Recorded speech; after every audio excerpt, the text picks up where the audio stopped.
Been a little while since I've done a video, but I felt inspired this morning when I had a little bit of time, just make a short one. So the topic that I'd like to speak on is sacrifice. Something that really gets affiliated with a spiritual path and is a really huge misconception, in my humble opinion.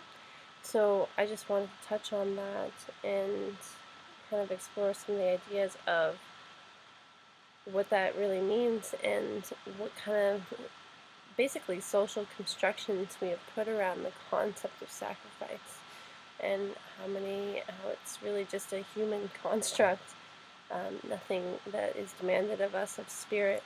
Because the basic principle is that spirit, God, universe, source, whatever language you use, um, we are known as in our wholeness and in our perfection by God. So the concept of having to sacrifice for us to live up to expectations of our Creator is a human construct of the world that we believe that we live in.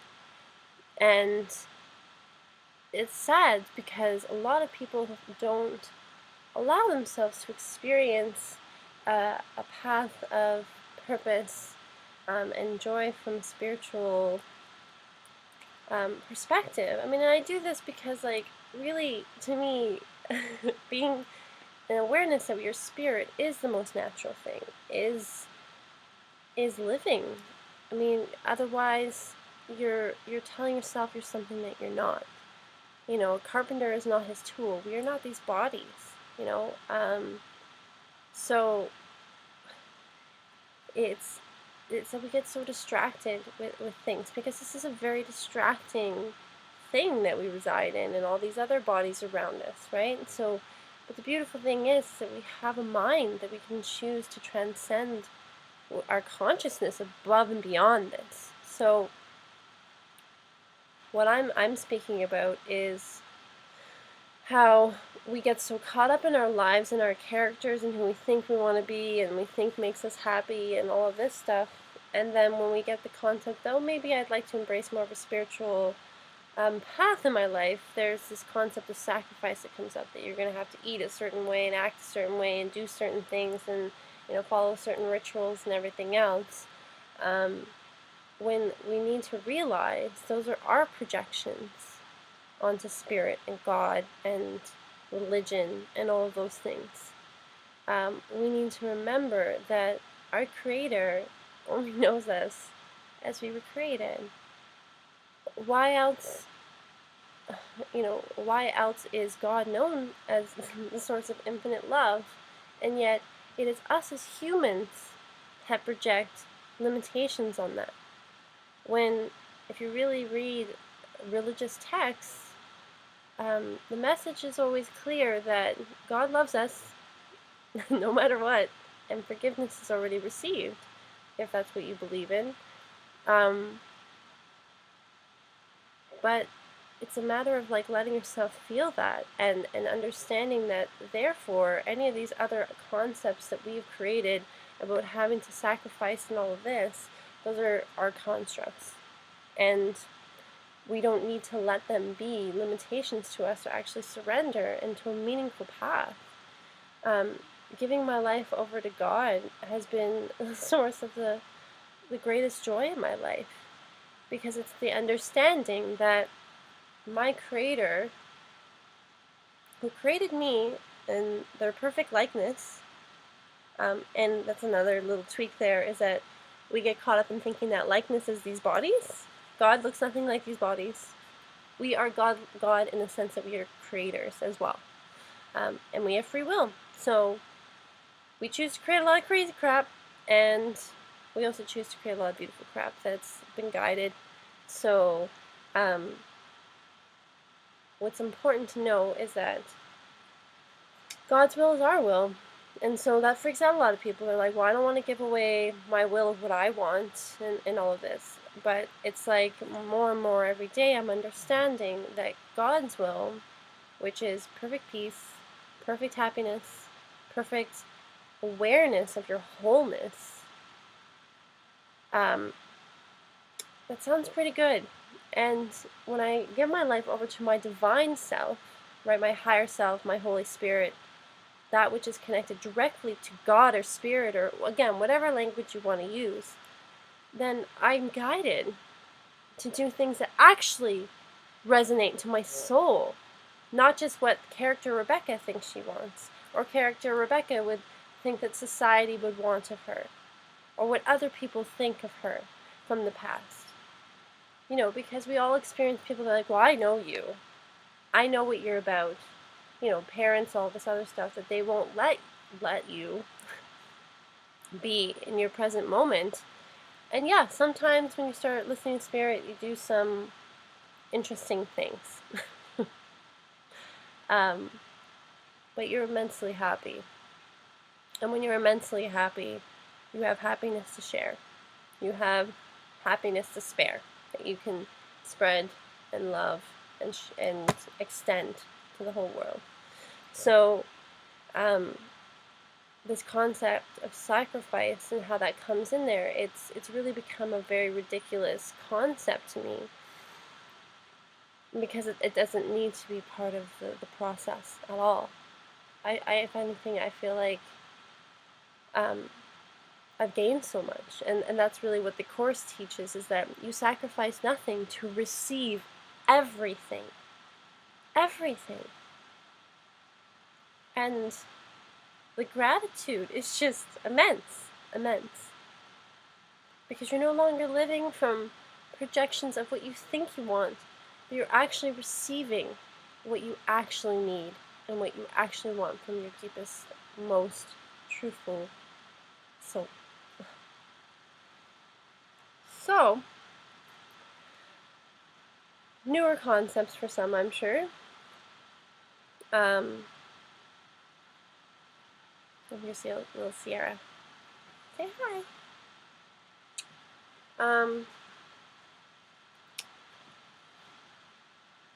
It's really something that I've been thinking about a lot, because I see it as such a strong misconception.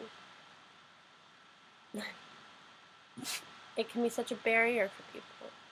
They don't want to sacrifice what they think that they want. They want their crazy lives. They want their cars. They're afraid they're going to have to give up their possessions. You know, that there's a quote from Jesus in the Bible of, you know, give up all your possessions. Like, a man asked him, how can he go to heaven? He said, well, give up all your possessions and, you know, you'll be able to go. And in the Course, there's a reinterpretation of that again, it's not literal. Like, don't give up your possessions, give up your attachment to all your possessions. Give up any sort of sense of definition of yourself through these possessions. Your cars, your stuff, your purses, your clothes, this body. Stop. This is nothing. You know, and we have, you know, in the spiritual world, there's all these concepts of, like, people with their special gifts and talents, and I've talked about gifts and talents in my first video, and I will expand more on that, but what needs to be understood is that it's not just like Rebecca's gifts and talents, what her body can do. It's like, as an extension of my God force, of my divine nature, those gifts and talents that are extended through me, not just what my body's capable of. Right? And we need to stop defining ourselves through those things, because there's segregation. And so in the spiritual community, there's this understanding that, like, this person's an energy worker, and this person does this, and this person does that, and there's segregation in our roles, when we really need to understand that all of them are equally important in the big plan for all of us to, like, save ourselves from this suffering. It's time for us not to suffer. You know, and this is what the Course offers. This is what Connection to Spirit offers, is that it's a way to not suffer ever. To understand the power of your mind, to actually be able to see light in every moment, and be able to show up every moment and be present and be conscious. And if you're having a little moment, be able to recognize it and then ask for a correct perception of it from the inner teacher. All of us have an inner teacher. And sacrifice is a ridiculous concept in all of this. You receive. You do nothing but receive. It's like, There's no sacrifice. All that you lose is that which was painful to you. And yeah, sometimes those are things that you had a whole story wrapped up around. People, places, situation, jobs. But as things start to shift, you realize, wow, this is truly in alignment with me. I was holding on to a story, a fairy tale, basically, that we write for ourselves. So, I personally rather live in reality, which is everything is only light and only love. That is the only thing that actually exists. But we just don't always have that choice. We get distracted by this world. And I'm not saying that I don't have moments. The difference only is that I catch myself very quickly. Oh, wait. I'm thinking I'm a body right now. Whoops. And I tell myself a million times a day, I'm not a body, I'm a spirit. I am spirit, not I am spiritual. I am spirit. Because that's all that we are. And that's how I see every single one of my brothers and sisters. My fellow humans, my fellow animals, my fellow plants, everyone. Every living creature I see is divine energy. It's divine spirit. My equals, my brothers and my sisters, my family. And I choose to see people through that vision. And that's a choice that we have to use those eyes, the eyes of light, to see past the characters, to see to the innocence. And what are you sacrificing? Pain. That's it. You're sacrificing everything that you didn't actually want to receive a world where it doesn't owe you anything. You know yourself to be complete already, and all you have to do is be here and enjoy, and as the Course would say, accept atonement at 1 mint for yourself. You just have to accept that you're already one. Don't change the world. Change your mind about the world. And then suddenly it's a much more beautiful place. And for those of you who have been close to me, know that I've had my moments of being a cynical person, overly informed about things going on in the world. And since I've learned that I can change my mind, all I see now is how things are changing for the better. And people are evolving. That's all that I see. That's all that I see. And that's all that I'm involved in. Those that I meet with, my clients, my friends, people I pass by, I see their evolution. We are evolving together. How beautiful is this, right? I love it. So, that's my little rant on sacrifice. And so I highly suggest getting that crappy word out of your head and opening yourself up to purpose. And here's the beautiful thing, is that when you go to spirit, and all you have to do is just set the intention of, like, you can even just be like, I don't friggin' know what this means, but I'm willing to receive, an experience to show me what it means to be in connection with my Creator, and in connection with my true power, however you want to define it.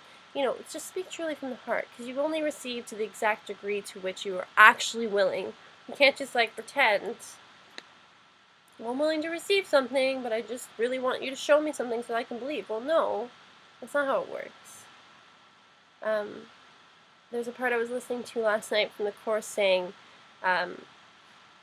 you can't see with your hands over your eyes, because that's against the laws of seeing. So too, he relates it to love and saying, you can't receive love without true willingness to receive it, because that's the very nature of its quality. Love is only received by willingness.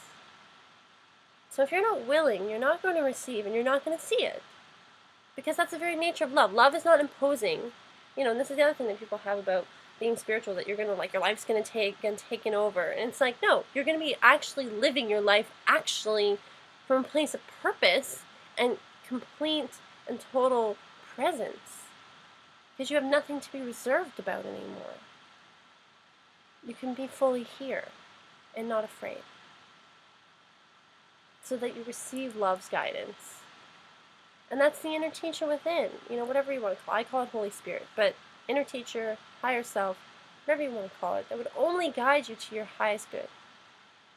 And only would guide you to a win-win situation for yourself and every single other living human, every single other living thing on this planet, in the universe. So, I think it's time for those of you who have been skeptical of just allowing yourself to have some experiences. There's immense joy to be found. And it doesn't have to be by someone else's structure. Just allow yourself to follow your own heart and just speak from the heart. That's it. That's all you need.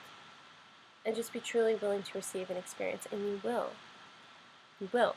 You will experience your wholeness to the exact degree to which you're ready for it. You're never going to be given something you're not ready for. And oh yeah, that's what I was saying too about spirit, is that it's like coming home, like the real home kind of feeling. Like and that's the whole thing. We can actually embrace heaven here on this planet. Heaven is a state of mind. It's not a place in the clouds. It's here. And we have the ability to embrace that here and now, living by the golden rule, and living by the understanding that that's our true home. That's our true nature, is to live there. We never fell from the Garden of Eden. We just changed our mind, which took us out of the concept of heaven. That's it. We played a joke on ourselves. It's a joke that we forgot, because we thought, wouldn't it be funny if we knew ourselves to be something that we're not? And that's what this has been, experiencing all the ways in which we are not. So, it's time to experience what we really are, and that's a choice that we can make. So, I'd love to hear about your experiences, and I'm going to start doing more videos. I'm going to be moving soon, so I'm going to have a new spot to do them, but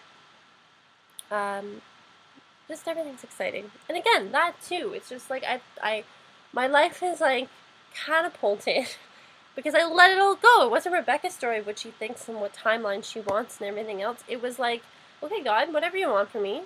I know it's going to be like the best thing ever. So just, I wake up in the morning instead of saying, this is what I want, and this is what I want, and this is what I want. I say, what would you have me do? Where would you have me go? If I made no choices by myself, I would love to have a day that is joyful. That's it. What miracles would you have me perform today? And every day is miraculous. Every day. That is our true nature, is miracles. Every day. Every day. When a miracle is not happening, something is going wrong. When synchronicity, or whatever you want to call it, or like this beautiful transcendence isn't happening every single day, then something is going wrong. It's not the other way around. That is our inherent nature. That is what God gave us as a creator. That is our potential. And that's what our bro Jesus was trying to teach us.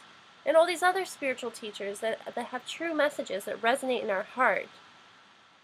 And we all know them.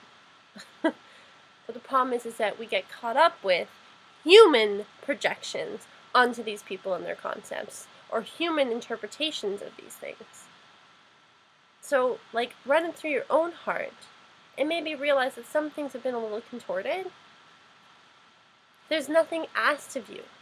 You already are everything that you would ever need to be. Ever. There's something that can be added. All that can happen is the awareness of what you are and your wholeness can come forward and get stronger. And from that place, you operate higher from your power and inform. Like you start to, be a little bit more powerful, be a bit more purposeful. But that's an effect. The cause is that you know who you are. And this is the thing that the Course in Miracles teaches, what true cause and effect is. This whole world is an effect. Every single aspect of it. The mind that is one with God and our creative life force, that is the cause of everything. So, if you change the cause, you change the effect. And this can apply to every aspect of life. Healing, drama, world issues, all of these things. So, love you all very, very much. I wanted to keep this short-ish. It's not really short anymore, but anyway, I've enjoyed, and I thoroughly hope that you did too. And I love you all so much. Thank you for watching, and I'm really excited to be back. So, blessings.